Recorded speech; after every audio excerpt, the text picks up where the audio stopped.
If Mina Kimes gets a mean tweet about her lack of qualifications to be considered an NFL insider, the white and black knights of ESPN rush to Twitter to protect their Asian queen. There's no rush to publicly rally around Ponder or Steele because there's no money or social media clout to be gained. A time comes when silence is betrayal. That time has come for us in relation to biological males competing in women's sports. That time has come for us in relation to male athletes avoiding the topic of biological males competing in women's sports. All right, I'm obviously stealing from Dr. Martin Luther King Jr.'s anti-Vietnam War speech. It applies to transgenderism too. It applies to America's assault on common sense. We live in a time in which the prevailing sentiment is that everything is for everybody.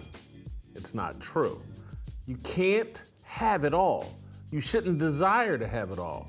The mindset is testament to greed's power to overtake a culture and man's willingness to submit to cowardice in pursuit of financial gain. On Saturday, USA Today published a column attacking ESPN broadcaster Samantha Ponder for a tweet that supported University of Kentucky swimmer Riley Gaines. Gaines has earned popularity speaking out against the trend of gender dysphoric biological males competing in girls' sports. She swam against William Leah Thomas in the NCAAs. Last week, via Twitter, Gaines shared a handful of messages she received from California parents and young girls upset that biological boys were competing against girls in the state's high school track meet.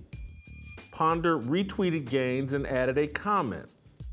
I barely said anything publicly about this issue, and I've had so many people message me, stop me in the street to say thank you and tell me stories about girls who are afraid to speak up for fear of lost employment, being called hateful. It is not hateful to demand fairness in sports for girls. All right, this tweet sparked a nasty rebuke from Nancy Armour, a USA Today columnist. Nancy wrote, "Don't be fooled by the people who screech about fairness to cloak their bigotry towards transgender girls and women. The transgender girls and women who have the audacity to want to play sports in particular. This is, and always was, about hate, fear, and ignorance." According to Nancy Armour, Sam Ponder is a bigot now because she believes biological boys and girls should compete in separate sports. Armour berates Ponder for agreeing with a Megyn Kelly tweet that ridiculed a transgender woman going to see a gynecologist. Armour complained that Ponder's likes are a cesspool of transphobic tweets. In April, Ponder tweeted that she regrets not speaking out sooner in support of Riley Gaines.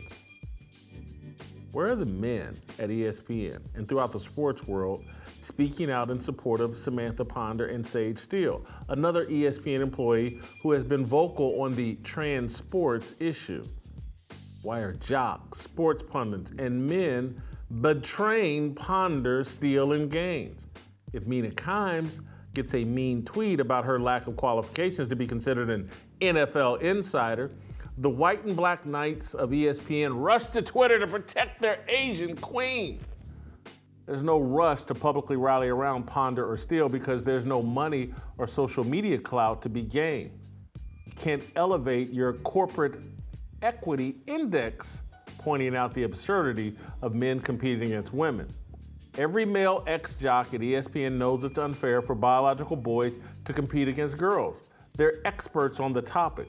They know far more about competing in athletics than they do about law enforcement, the criminal justice system, and American history. They can't wait to hop on television to second-guess law enforcement. They can't wait to offer bold opinions about subjects they know very little about. But boys competing against girls? Silence. It's as fundamental a topic as there is in sports.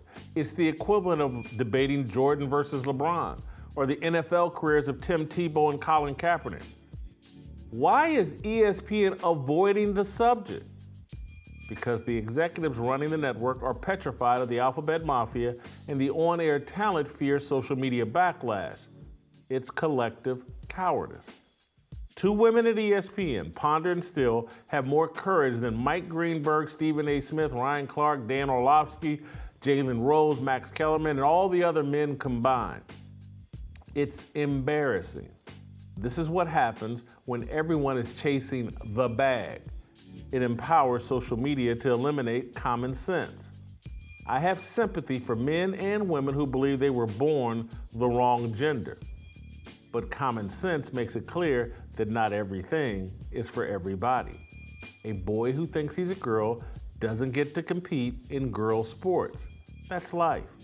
No different from how I've long thought I would look great in a size 32 skinny jeans. They're not for me, they don't fit. The solution to dysphoria is not pandering to someone else's delusion. It's helping them come to grips with reality.